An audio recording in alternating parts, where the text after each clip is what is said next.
तो दोस्तों आज हम बात करेंगे केमिकल बॉन्ड के बारे में। केमिकल बॉन्ड क्यों बनता है इसके बारे में, केमिकल बॉन्ड कैसे बनता है इसके बारे में, और केमिकल बॉन्ड के टाइप्स क्या है इसके बारे में। तो वन बाय वन इन सबको पढ़ते हैं और देखते हैं। सबसे पहले है केमिकल बॉन्ड।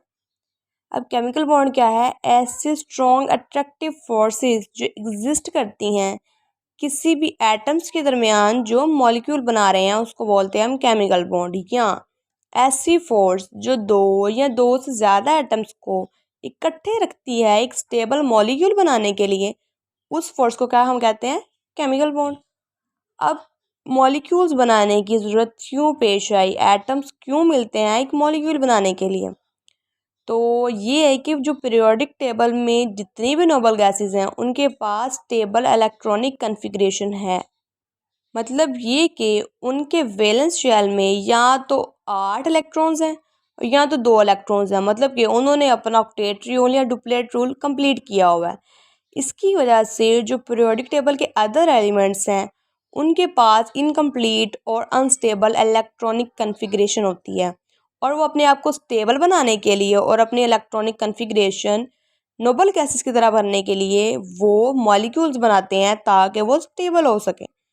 अब एक केमिकल बॉन्ड किस तरह बनता है? जे.एन. लेविस और डब्ल्यू कोसल ने केमिकल बॉन्डिंग की थ्योरी दी थी। उन्होंने बोला था कि जब केमिकल बॉन्ड फॉर्म्ड होता है तो एटम्स एक दूसरे के साथ इंटरेक्ट करते हैं, और इंटरेक्ट इस तरह करते हैं कि या तो वो लूज़ कर रहे होते हैं या गेन कर रहे होते हैं या म्यूचुअल शेयरिंग कर रहे होते हैं किसकी? इलेक्ट्रॉन्स की। मीन्स डेयर कि chemical bond formation atoms interact by losing, gaining and mutual sharing of electrons. अब जितने भी एलिमेंट्स हैं पीरियोडिक टेबल के अंदर, उनमें से हाइड्रोजन, लिथियम और बेरिलियम, ये तीनों अपना डुप्लेट रूल कंप्लीट करते हैं, और जितने भी अदर एलिमेंट्स हैं पीरियोडिक टेबल के वो अपना ऑक्टेट रूल कंप्लीट करते हैं। जब भी किसी भी सिस्टम या मॉलिक्यूल तब बनता है जब उसकी पोटेंशियल एनर्जी कम हो जाती है 14 किलो जॉल पर मोल से। जब ये कम हो जाएगी 14 किलो जॉल पर मोल से तो वहाँ पे केमिकल बॉन्ड बन जाएगा, वहाँ पे मॉलिक्यूल फॉर्मेशन कंप्लीट हो जाएगी।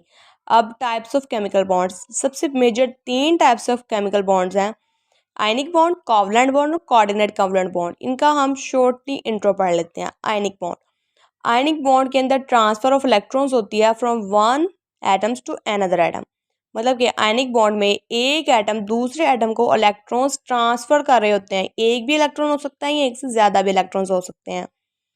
कोवलेंट बॉन्ड, कोवलेंट बॉन्ड में इक्वल या म्यूचुअल शेयरिंग ऑफ इलेक्ट्रॉन्स होती है। मतलब कि दोनों एटम्स एक दूसरे को इलेक्ट्रॉन्स दे रहे होते हैं या ले रहे होते हैं। जैसे कि अगर एक एटम दूसरे एटम को 2 इलेक्ट्रॉन्स दे रहा है और दूसरा एटम भी 2 इलेक्ट्रॉन्स दे रहा है, तो वो म्यूचुअल शेयरिंग होगी, वो इक्वल शेयरिंग होगी, तो वो कोवलेंट बॉन्ड बन गया।